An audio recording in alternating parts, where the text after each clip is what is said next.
राधे श्याम। इस प्रकार से राजा बलि यज्ञ को बीच में ही बंद करके दरवाजे पर आए तो बटुक वामन भगवान को देख करके राजा बलि ने कहा, ब्राह्मण देवता आपको क्या चाहिए? आपको जो चाहिए मुझे बताओ, मैं आपकी इच्छा को पूर्ण करूंगा।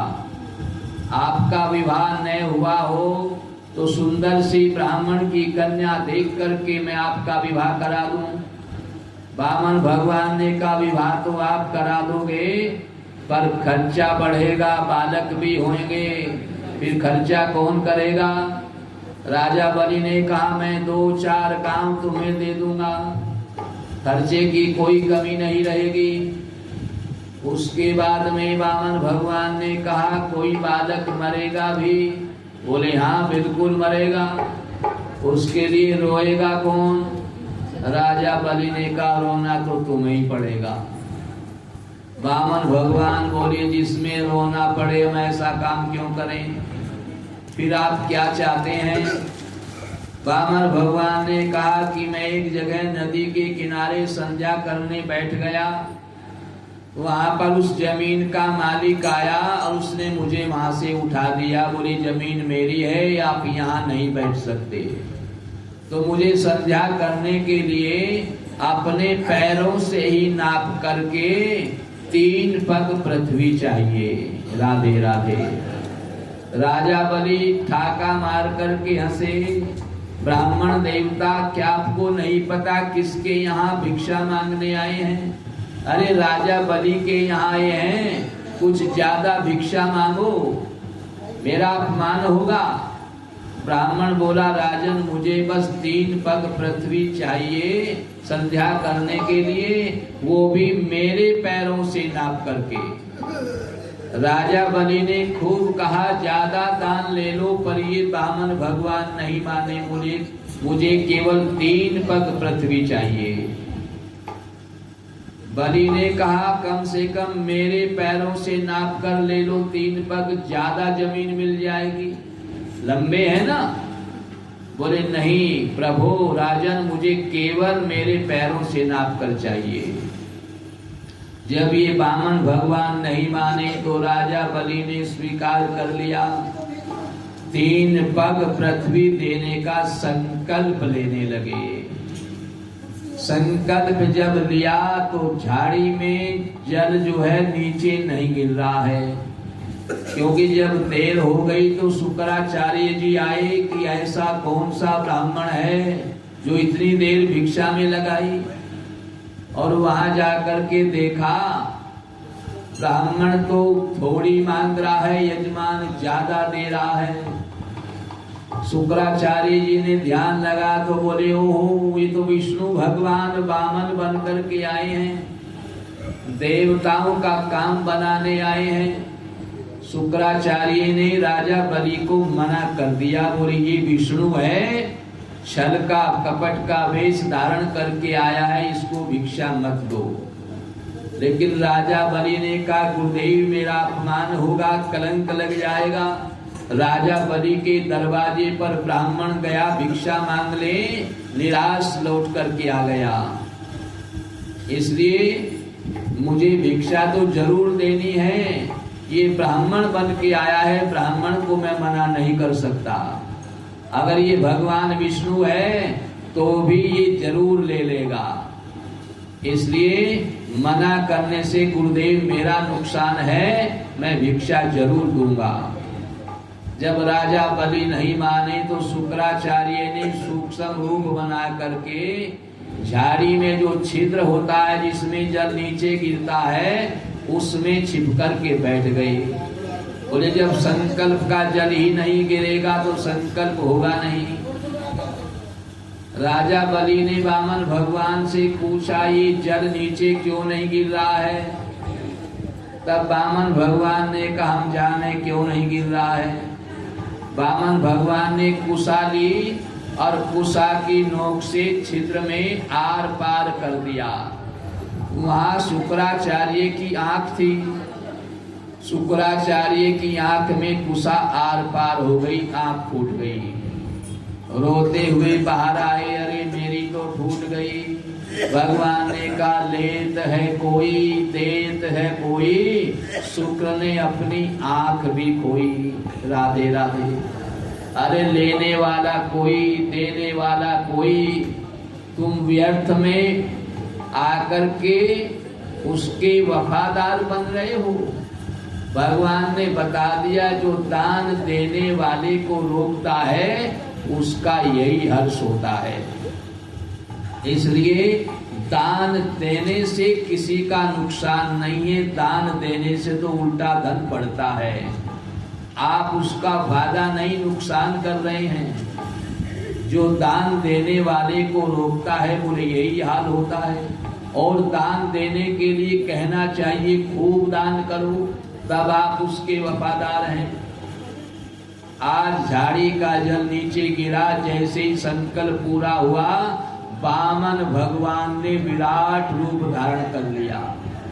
वामन अंगुल के हैं, इतने लंबे हो गए। राजा बलि इतना ऊंचा है और आकाश की तरफ देख रहा है, भगवान का और छोर दिखाई नहीं दे रहा है। राधे राधे। सुखदेव स्वामी वर्णन करे हैं, प्यारे परीक्षित, इस प्रकार से जब और छोर दिखाई नहीं दिया और भगवान ने अपने 3 पग पूरे करने के लिए पैर उठाया, तो 2 पग में भगवान ने, ये राजा बलि त्रिलोकी का राजा है, तीनों लोकों का राजा है, इसके तीनों लोक भगवान ने 2 पग में ही नाप दिए। अब तीसरा पग बच गया। भगवान बोले मेरा तीसरा पग पूरा करो। राजा बलि ने कहा आपने जो कुछ मेरे पास था सब नाप लिया, अब मैं क्या करूं। भगवान बोले तुम्हारे पास जितना था उतना ही संकल्प करना चाहिए था, 2 ही पग संकल्प करते आप। अब संकल्प हो गया तो तीसरा पग भी देना पड़ेगा। तब इनके दादा प्रहलाद जी आ गए। राधे राधे। प्रहलाद ने कहा प्रभु मेरे पौत्र को कर्जे में छोड़कर मत जाना, तीसरा पग पूरा करो। भगवान ने पूछा कहाँ पूरा करूं। बोले तीसरा पग इसके मस्तक पर रख दो, क्योंकि एक लोक आपने शरीर में भी दिया है। राधे राधे। भगवान ने अपना पग रख कर के मस्तक पर तीसरा पग पूरा किया। अब भगवान के बंधन में आ गए राजा बलि। भगवान ने वरुण पासों से बलि को बांध लिया, लेकिन भगवान प्रसन्न हो गए। तीनों पग आपने पूरे किए तो कह रहे हैं मांगो क्या मांगना है। बलि ने कहा रे अभी तो मेरे यहाँ भिक्षा मांगने आए थे, अभी दाता हो गए। भगवान बोले यही तो हमारी लीला है, हम रंक को राजा कर दे, राजा को रंक कर दे, यही तो हमारी लीला है। अब मांगो क्या मांगना है। राजा बलि ने कहा आप मांगना नहीं जाने हैं, हम बताएंगे कैसे मांगते हैं। भगवान ने कहा मांगो। तो राजा बलि ने क्या मांगा भगवान से। 7 लोग जमीन के नीचे हैं, 7 लोग जमीन के ऊपर हैं, जिन्हें हम 14 भुवन कहते हैं। इन 14 भुवनों में राजा दशरथ का राज्य था।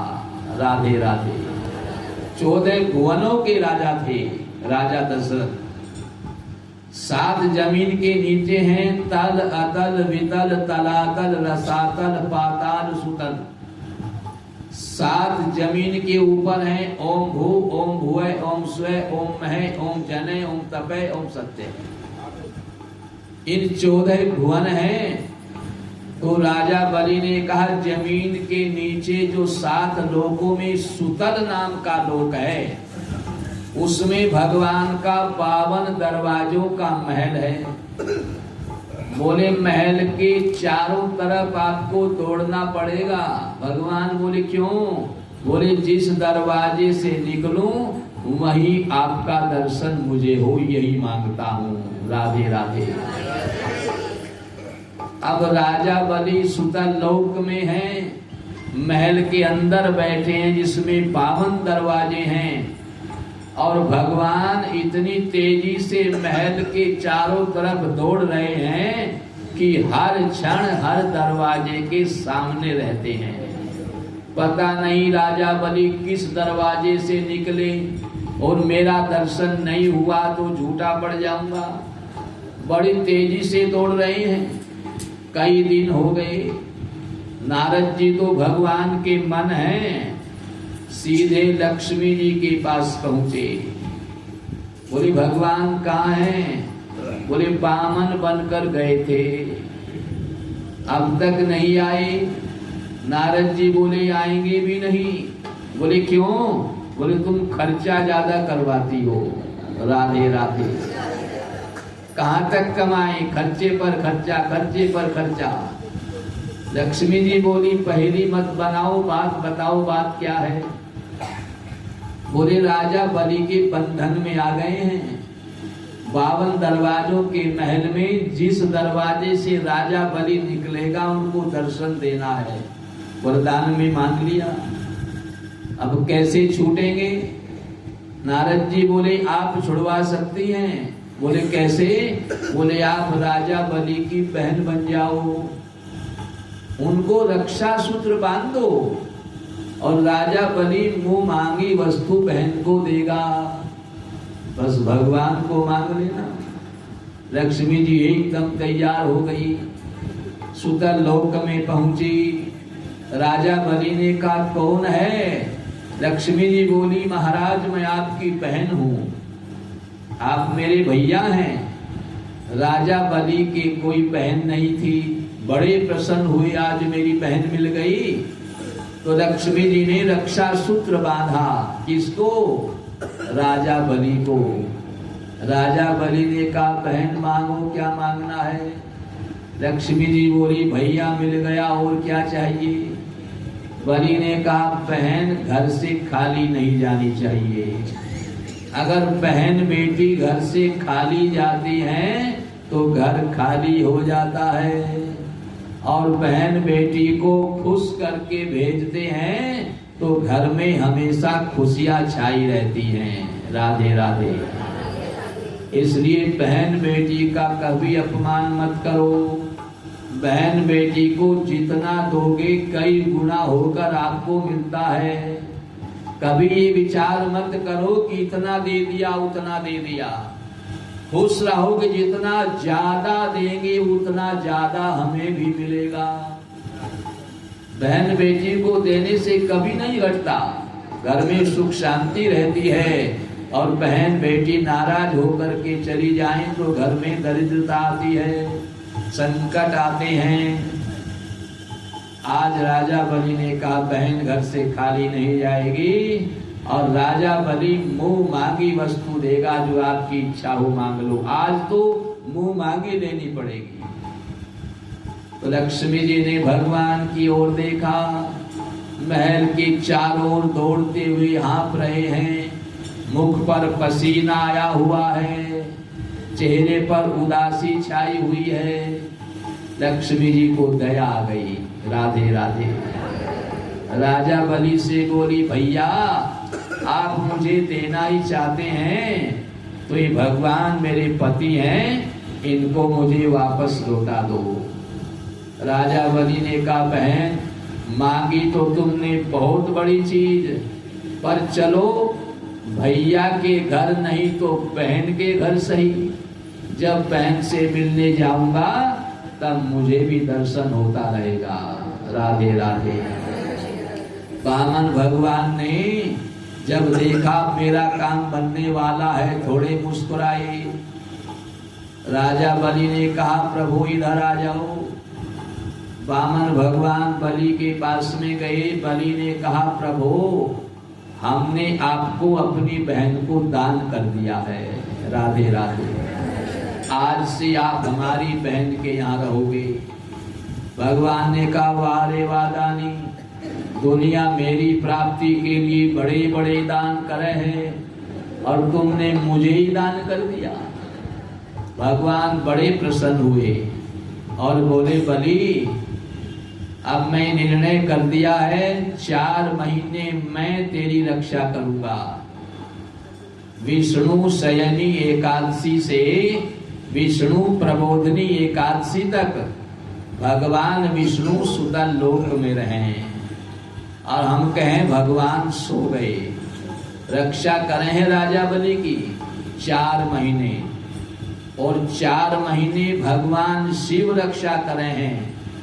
शिव शयनी एकादशी से शिव प्रबोधनी एकादशी तक भगवान शंकर सुतल लोक में राजा बलि की रक्षा कर रहे हैं। और 4 महीने देवता, देव शयनी एकादशी से देव प्रबोधनी एकादशी तक देवता सुतल लोक में रहें और हम कहें देवता सो गए, अब विवाह शादी नहीं होगी। राधे राधे। तो 4-4 महीने सुतल लोक में रक्षा करने के लिए सब जाते हैं और हम कहते हैं सो गए।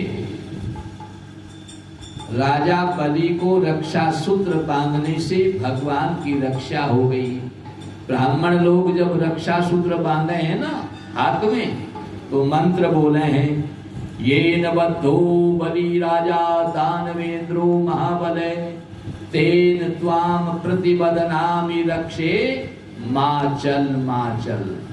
यानी जिस रक्षा सूत्र से राजा बलि के बंधन से भगवान की रक्षा हुई, उसी प्रकार ये रक्षा सूत्र हमारी भी रक्षा करे, रक्षा करे। तभी से रक्षा सूत्र चला है। इस प्रकार से आज भगवान ने देवताओं को अपने पैरों से नाप करके स्वर्ग का आधिपत्य देवताओं को बना दिया है। राधे राधे। उसके बाद में सुखदेव स्वामी वर्णन करे हैं प्यारे प्रेक्षित, राजा बलि का आज भी इनको अमर कर दिया है। आज भी राजा बलि सुतल लोक के राजा हैं, आज भी सुतल लोक में विराजमान हैं। जो चिरंजीवी हैं 7, उनमें राजा बलि का भी नाम है। राजा बलि भगवान के परम भक्त हुए हैं और इन्होंने भगवान को भी अपनी भक्ति से अपने बस में कर लिया है। राधे राधे।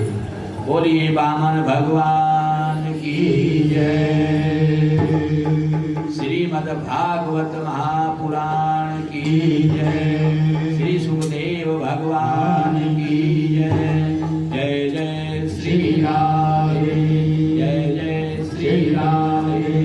जय जय श्री राधे।